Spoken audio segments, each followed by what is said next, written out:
YouTube channel में आपका स्वागत एवं अभिनंदन है।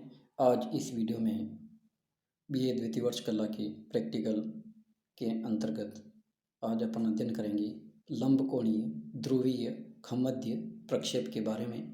इसको इंग्लिश में आपको हेडिंग जो लिखनी है शीट के ऊपर वो ऑर्थोग्राफिक पोलर जेंथल प्रोजेक्शन के रूप में आपको लिखनी है।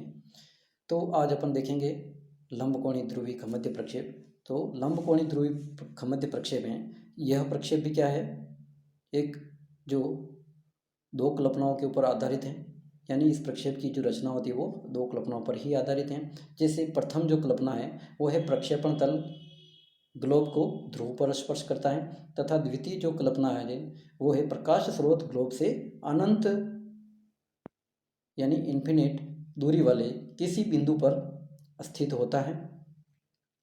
यह माना जाता है। इस प्रक्षेप की रचना विधि बहुत ही सरल है। जैसे सवाल जो अपने इसमें दे रखा है वो है 1:12,50,00,000। तो 12,50,00,000 जो मापनी है 1:12,50,00,000 मापनी पर उत्तरी गोलार्ध का मानचित्र बनाने के लिए एक लंबकोणीय ध्रुवीय खमध्य प्रक्षेप बनाइए। और प्रक्षेप में अंतराल कितना रखना है, 15 डिग्री रखना है। ठीक है, तो यानी ये जो है यानी लंबकोणीय ध्रुवीय खमध्य प्रक्षेप बनाना है। और कौन से गोलार्ध का बनाना है, उत्तरी गोलार्ध का, यानी संपूर्ण उत्तरी गोलार्ध यानी 0 से लेकर 90 डिग्री उत्तरी अक्षांश तक का क्षेत्र का अपने को बनाना है। तो सबसे पहले अपन देखेंगे रचना विधि। तो रचना विधि जो है, रचना विधि में दी गई मापनी के अनुसार ज्ञात करते हैं अपन। तो पृथ्वी का लघुकृत पृथ्वी के गोले का अर्धव्यास बटा मापनी का हर। तो मापनी का जो हर है वो कितना है, यहाँ पे जो आपने दे रखा है यानी 12,50,00,000। ठीक है, तो अपन भाग किस में देंगे, 63,50,00,000 के अंतर्गत 12,50,00,000 का भाग देंगे। तो यहाँ पे जो मान आया है वो आया है 5.08 सेंटीमीटर। तो सबसे पहले अपन क्या करेंगे, 5.08 सेंटीमीटर का क्या लेंगे, अर्धव्यास लेकर के एक वृत्त का चतुर्थांश बनाएंगे। NaO बनाइए, जो आप ये इसमें डायग्राम में आप देख सकते हो। ठीक है, ये जो है आप यहाँ पे बना रखा है। ठीक है, जैसे इसमें सबसे पहले ये O बिंदु से जो है प्रकार बोला 5.08 का, और फिर अपन ने क्या है यहाँ से वृत्त का चतुर्थांश बनाया, और फिर ये जैसे ये रेखा 5.08 की और ये भी 5.08 की हो जाएगी। इस प्रकार से ये वृत्त का चतुर्थांश बन जाएगा। उसके बाद में क्या करेंगे, अंतराल दे रखा है 15 डिग्री का। तो O बिंदु के ऊपर क्या करेंगे अपन, 15-15 डिग्री के अंतराल के ऊपर कोण बना देंगे। तो जैसे ये A बिंदु है, सबसे जो आधार जो है यहाँ पे, ठीक है A, उसके बाद में ये जो 15 डिग्री वाला जो है ये B हो जाएगा। ठीक है, इस प्रकार से ये C, ये D और ये E और ये F। तो यानी ये 15 डिग्री, 30 डिग्री, 45 डिग्री, 60 डिग्री और 75 डिग्री का कोण बन जाएगा, और ये 90 डिग्री का है ये कोण। ठीक है, इस प्रकार से। और फिर ये जो N डैश जो बिंदु है, इस N डैश बिंदु के ऊपर क्या करेंगे अपन, एक स्पर्शरेखा या 90 डिग्री का एंगल बना देंगे या कोण बना देंगे, जो आपको क्या है यहाँ तक आ जाएगा ये। ठीक है, इस प्रकार से ये A बिंदु जो है, इस A बिंदु पर आपको क्या करना है, 90 डिग्री का कोण बनाओ, या फिर ON डैश रेखा के समानांतर रेखा खींचनी है, जो ये आपकी बन जाएगी A डैश, ये बिंदु आ जाएगा यहाँ पे। ठीक है, फिर उसी प्रकार से जो है ON डैश रेखा के समानांतर जो 15 डिग्री के बाद में ये जो ये 15 डिग्री वाला जो कोण है वो बनाता हुआ एक और रेखा इसके पास में खींचेंगे। तो ये दोनों जो रेखा है वो बहुत नज़दीक आएगी। ठीक है, उसके बाद में जो है 30 डिग्री वाले कोण पर बनाएंगे। तो 30 डिग्री वाला कोण जो है इस प्रकार से बनेगा। तो यानी ये B डैश हो जाएगा यहाँ पे, ये C डैश हो जाएगा, ये D डैश हो जाएगा, ये E डैश हो जाएगा, और ये F डैश। इस प्रकार से सभी निरंतर समानांतर रेखाएं ON डैश के समानांतर खींच लेंगे। तो ये आपके सभी बिंदु आ जाएंगे। इस प्रकार से ये आपका मूल मानचित्र ये बन जाएगा। ठीक है, इसके बाद में अपन क्या करेंगे, सबसे पहले जो है अपने को ये जो आपको डायग्राम जो दिखाई दे रहा है, ये सबसे पहले क्या है, एक सीधी सरल लंबवत रेखा खींचेंगे बिना नाप की, या इसको चाहो तो आप नाप करके भी खींच सकते हो। जैसे ये N बिंदु है, ठीक है, यहाँ से जैसे ये जो, या फिर वैसे तो देखा जाए इसको बिना नाप का ही बनाना है। ठीक है, तो ये क्या है, आप इसको ये जो है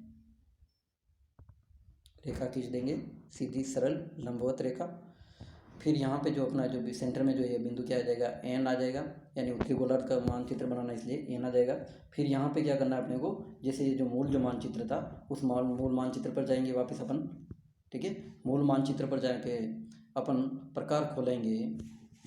आप इसमें देख सकते हो, थोड़ा मैं आपको बड़ा करके बता देता हूँ, ठीक है। ये जो है आपको, तो इसमें जैसे ये ओ बिंदु है और इसके ठीक ऊपर जो है क्या है, एन डैश बिंदु है, ठीक है। तो एन डैश बिंदु पर जो है आपको क्या रखना है, प्रकार की तीखी नोक रखनी है और फिर ए डैश बिंदु तक प्रकार खोलना है। कहाँ तक, ये ए डैश बिंदु तक प्रकार खोलना है। फिर अपने को वापस उसी जो आपने सीधी सरल लंबवत जो रेखा खींची थी उसके सेंटर में जो एन बिंदु आपने माना है वहाँ अपन चले जाएंगे, ठीक है। और वहाँ पर जा कर के जैसे आपने ये यहाँ आ गया अपने एन बिंदु पर, और इस एन बिंदु पर जो है आपको क्या करना है, ये जैसे एन बिंदु पर, और फिर अपने को क्या करना है, ये जो प्रकार जो खोल रखा है वो चारों ओर अपन वृत्त बना देंगे इस एन बिंदु के, तो ये बन जाएगा अपने 0 डिग्री अक्षांश यानी भूमध्य रेखा अपने बन जाएगी, ठीक है। इस प्रकार से ये आपका बन जाएगा। उसके बाद में वापस उस मूल मानचित्र पर जाएंगे और मूल जो डायग्राम है उस मूल डायग्राम में जो है आप वापस जो है आप क्या करेंगे, ये जो आपका जो चित्र है इसमें एन डैश पर वापस बिंदु जो पे तीखी नोक रखेंगे प्रकार की, और प्रकार की तीखी नोक यहाँ रख करके बी डैश तक प्रकार खोलेंगे। बी डैश तक प्रकार खोल कर गए फिर वापस वही एन पर जाएंगे दूसरे चित्र में, और फिर वहाँ पे वापस एक वृत्त बना देंगे, तो वो आ जाएगा अपने 15 डिग्री अक्षांश की रेखा। इस प्रकार से निरंतर यानी एन डैश से लेके A dash, B dash, C dash, D dash और ई डैश और एफ डैश, और इस प्रकार से निरंतर प्रकार खोलते हुए एन के चारों ओर वृत्त बनाएंगे। तो ये सभी 15, 0, 15, 30, 45, 60, 75 और ये जो आपके अक्षांश बन जाएंगे। इस प्रकार से ये जो है आपका सभी अक्षांश बन जाएंगे। फिर उसके बाद में देशांतर बनाने के लिए क्या करेंगे अपन, एन बिंदु पर जो है अपने चारों ओर जो है ये 0 डिग्री वाला जो रेखा है ये, ठीक है। तो इस 0 डिग्री जो रेखा है, इस 0 डिग्री रेखा के चारों ओर क्या है 15 डिग्री के अंतराल पर क्या करेंगे अपन, एन बिंदु के और सेंटर में मानते हुए चारों और दिशाओं में क्या करेंगे 15 डिग्री के अंतराल पर कोण बना देंगे और फिर केंद्र से इसको मिला देंगे। इस प्रकार से अपने सभी देशांतर बन जाएंगे। और चाहो तो आप जो थोड़ा कहीं माइनर मिस्टेक वगैरह नहीं हो तो इसलिए क्या है, एक ही गोलार्ध में यानी 0 से लेकर 180 तक तो जो है आपको 15 डिग्री के अंतराल पर कोण बना देना है, ताकि आपको क्या है कई छोटी मोटी भावना की बारीक निकटतम कई मिस्टेक भी हो तो भी वो दृष्टिगोचर नहीं होती। अतः एक ही साइड में अपने को क्या है कोण बना देना है, ताकि इसको क्या है केंद्र से आगे सीधे बढ़ा देंगे तो दूसरे जो गोलार्ध हैं उसमें आपके क्या स्वतः आपके क्या है कोण बन जाएंगे, ठीक है। इस प्रकार से ये आपका चित्र बन जाएगा। और फिर क्या करेंगे अपन, ये जो है यहाँ से जो है अपने को क्या करना है, ये जो एन बिंदु है इस एन से जैसे ये 0 डिग्री है, ठीक है। तो 0 डिग्री देशांतर है, फिर इसके निरंतर जैसे 15, 30, 45, 60, 75 और 90, 105, 120, 135, 150 और 165 और ये 180। इस प्रकार से ये मान लिख देंगे और डिग्री जरूर लगाना है, और इधर जो है आपको W लगाना है, ठीक है, इसके आगे।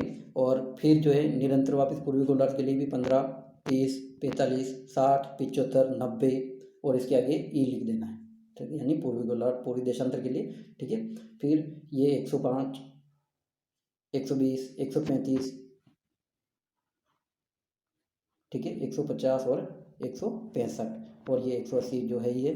तो इस प्रकार से आपके अपने सभी अक्षांश और देशांतर रेखा बन जाएगी। और सेंटर में आपको थोड़ा सा इसको मिटा करके यहाँ पे क्या लिखना है, आपको एन लिखना है, ठीक है। और सबसे नीचे इस डायग्राम के नीचे जो है आपको क्या लिखना है, स्केल लिखना है, एक अनुपात जो भी आपको दिया है वो मान यहाँ पे लिख देना है। इस प्रकार से अपना ये डायग्राम कंप्लीट हो जाएगा। और ऊपर क्या है, जो शीट के सबसे ऊपर जो है इंग्लिश में आपको हेडिंग लिखनी है, तो ये हो जाएगा अपना ऑर्थोग्राफिक पोलर जंतर प्रोजेक्शन, ठीक है। तो इसको जो है अब जो है एक बार और मैं आपको ये जो लिखा है इसको मैं अच्छे से समझा, वैसे समझा दिया है आपको, क्लास में भी समझा है, पर फिर भी एक बार और इसको रिपीट कर लेते हैं। यानी सबसे पहले ये मूल चित्र बनने के बाद में क्या करेंगे, ये कोई सीधी सरल लंबवत रेखा खींचिए जो आपको बताया है, ठीक है। ये जो रेखा खींची है इसमें उसके बाद में क्या करेंगे, इस रेखा के किसी बिंदु यानी एन डैश को, ये जो एन को मान करके N A dash, N B dash, N A C dash, इस प्रकार से ये सभी बराबर अर्धव्यास से यानी ये रेखा खींचेंगे।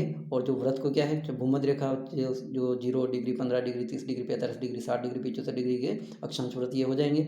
और फिर क्या करेंगे अपन, एन बिंदु पर 15 डिग्री के अंतराल पर कोण बनाती हुई सरल रेखा खींच देंगे, तो वो अपने जाएंगे देशांतर। इस प्रकार से जो है अब इस प्रक्षेप की क्या विशेषता है ऑर्थोग्राफिक पोलर जंतर प्रोजेक्शन की।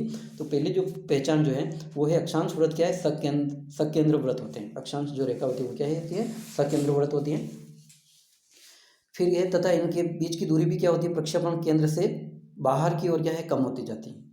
प्रक्षेपण केंद्र से क्या है, बाहर की ओर कम होने लगती है। दूसरी जो पहचान है, देशांतर रेखाएं ध्रुव से समान कोणीय दूरी के अंतर पर विकिरित होने के कारण सरल रेखाओं जैसी प्रतीत होती हैं।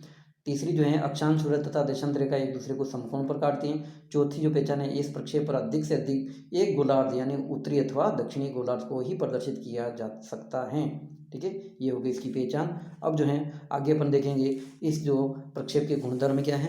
तो ये जो प्रक्षेप है, इस प्रक्षेप यानी प्रक्षेप केंद्र से दूरी बढ़ने के साथ साथ देशांतर रेखाओं पर मापनी तेजी से घटने लगती है। जैसे जैसे दूरी बढ़ती जाती है वैसे वैसे क्या मापनी घटने लगती है, यानी दूरियां क्या होती जाती हैं, फैलती जाती है। ठीक है, इसका कारण प्रक्षेप केंद्र से बाहर की ओर अक्षांश वृत्तों के बीच की दूरी का कम होना। ठीक है, अक्षांश वृत्तों की क्या है, बीच की दूरी क्या होती है, वो प्रक्षेप केंद्र से बाहर की ओर, यानी इसका कारण क्या, प्रक्षेप केंद्र से बाहर की ओर अक्षांश वृत्तों के बीच की दूरी क्या है, कम होने लगती है, यानी कम होना। यह प्रक्षेप न तो यथाकृति के और न ही क्या समक्षेत्रफल, परंतु प्रक्षेप केंद्र से प्रत्येक ओर को जो दिशा होती है वो क्या होती है, शुद्ध होती है। ठीक है, तीसरा जो गुणधर्म है वो है प्रक्षेप के समीपवर्ती भागों में क्षेत्रफल तथा आकृति में क्या है, विकृति बढ़ जाती है। सीमावर्ती जो भाग हैं वहाँ पे क्या क्षेत्रफल तथा आकृति क्या बढ़ जाती है, उसमें विकृति बढ़ जाती है। अब जो उपयोग क्या है, तो इस उपयोग देख लेते हैं अपन। यानी भौगोलिक दृष्टिकोण से इस प्रक्षेप का महत्व बहुत कम है, परंतु संयुक्त राज्य अमेरिका के मानचित्रकारों ने गत कुछ वर्षों में इस प्रक्षेप में बहुत रुचि दिखाई है। R.E. हैरिसन ने ए वार एटलस फॉर अमेरिकन नामक मानचित्रावली में इस प्रक्षेप पर अनेक रुचिकर मानचित्र प्रकाशित किए हैं। यद्यपि इस प्रक्षेप पर बने मानचित्र में क्षेत्रफल एवं आकृति बहुत अशुद्ध होती हैं, यानी क्षेत्रफल पर क्या होती है, ये जो प्रक्षेप होता है इसमें क्षेत्रफल और आकृति क्या होती है, अशुद्ध होती हैं। परंतु इन मानचित्रों को देखने से इनमें ऊंचा नीचे भाग होने का भ्रम हो जाता है। अतः इस मानचित्रों में आवश्यक रंग एवं छायाओं का प्रयोग करके उच्चावच लक्षणों को अधिक प्रभावशाली ढंग से स्पष्ट किया जा सकता है। ठीक है, यानी खगोलीय मानचित्रों के लिए यह प्रक्षेप क्या विशेष रूप से उपयोगी होता है। खगोलीय जो मानचित्र है उसके लिए विशेष रूप से उपयोगी होता है। तो ये हो जाएगा आप अपने ऑर्थोग्राफिक पोलर जंतर प्रोजेक्शन। ठीक है, तो ये अपने को एक बार मैं आपको थोड़ा सा रिपीट कर देता हूँ। सबसे पहले क्या करेंगे, जो भी आपने स्केल दिया है उस स्केल के अनुसार क्या करेंगे, अपन आर निकालेंगे। यानी जैसे 63 करोड़ 50 लाख में जो भी मापनी दी, जैसे अपने सवाल में यहाँ पे दे रखी 12 करोड़ 50 लाख, 12 करोड़ 50 लाख का भाग दिया तो आया 5.08 सेंटीमीटर, ये आर आ गया। इस आर का लेकर के अपने को क्या बनाना है, सबसे पहले अर्धव्यास और वृत्त का चतुर्थांश बनाना है। वृत्त का चतुर्थांश बना करके ओ बिंदु जो जहाँ पर है, ठीक है, जैसे ओ बिंदु जो आपको मैं बता देता हूँ, वैसे पहले रिपीट कर रहा हूँ। ठीक है, ओ बिंदु जो है, इस ओ बिंदु पर क्या करना अपने को, ये जैसे 5.08 की रेखा, ये भी 5.08, ये प्रकार खोलने के बाद में वृत्त का चतुर्थांश बन गया। वृत्त का चतुर्थांश बनाने के बाद में ओ बिंदु पर क्या 15, 30, 45, 60, 75 और 90 डिग्री के कोण बना देने हैं। और ये जो है, ये जो वृत्त के चतुर्थांश बिंदु तक ही बढ़ाने, आगे नहीं बढ़ाने, ये ध्यान रखना है आपको। ठीक है, उसके बाद में क्या करेंगे, ये जो एन जो देश इधर बिंदु है, यहाँ पे क्या करेंगे अपन, स्पर्श रेखा या 90 डिग्री का कोण बना देंगे। तो ये जो रेखा आपकी आ जाएगी। फिर इसके बाद में क्या करेंगे, ये ओ और ये एन डैश जो बिंदु है, यहाँ से क्या करेंगे अपन, ये यहाँ पे इधर जो है ए बिंदु है, इस ए बिंदु पर जो है सीधी यानी एक रेखा खींचेंगे जो ओ एन के समानांतर होगी। और इस प्रकार से ए फिर उसके बाद में ये जो 15 डिग्री वाला कोण है यहाँ पे बी, 30 डिग्री वाले कोण पे सी, डी डिग्री यानी उसके बाद में 45 डिग्री अक्षांश पे डी। इस प्रकार से ये सभी निरंतर A B C D E और एफ बिंदु आ जाएंगे। और फिर क्या करेंगे, यहाँ पे जो है ओ ए के समानांतर यानी एक रेखा खींच लेंगे तो ये जो अपने आ जाएंगे ऊपर जो A dash B dash C dash D dash E dash और एफ डैश बिंदु आ जाएंगे। फिर अपन क्या करेंगे, मूल जो ये जो डायग्राम है इसमें क्या करेंगे, सबसे पहले एक सीधी सरल लंबवत रेखा खींचेंगे। सीधी लंबवत रेखा खींचने के बाद में क्या करेंगे अपन, जैसे ये सीधी सरल लंबवत रेखा खींची, फिर उसके बाद में उस मूल चित्र पर जाएंगे और वहाँ से एन डैश से लेके ए डैश तक प्रकार खोल के एन ये जो सेंटर में इस रेखा के जो है यहाँ पे एन बांध लेंगे और यहाँ से एक व्रत बनाएंगे। तो ये जो अपना 0 डिग्री अक्षांश का व्रत बन जाएगा। इस प्रकार से निरंतर एन डैश से लेके बी डैश, फिर C dash, D dash, E dash और एफ डैश, तो इस प्रकार से निरंतर ये सभी अपने 0, 15, 30, 45, 60 और 75 डिग्री अक्षांश के कोण बन जाएंगे।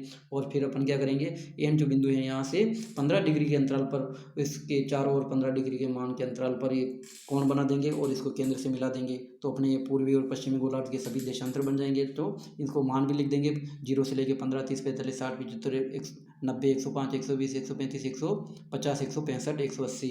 इस प्रकार से पूर्वी गोलार्ध में भी 15, 30, 45, 60, 75, 90, 105, 120, 135, 150 और 165 और 180। इस प्रकार से दोनों गोलार्धों में ईस्ट और वेस्ट जरूर लिखना है और ऊपर हेडिंग लिखनी है। और इस डायग्राम के नीचे जो है RF जो दे रखा है, स्केल जो लिखना है अपने को, स्केल 1 जो दिया है 12 करोड़ 50 लाख। इस प्रकार से आपका हो जाएगा कंप्लीट। और धन्यवाद। इसको अपने अच्छे से शीट में जरूर बना ले।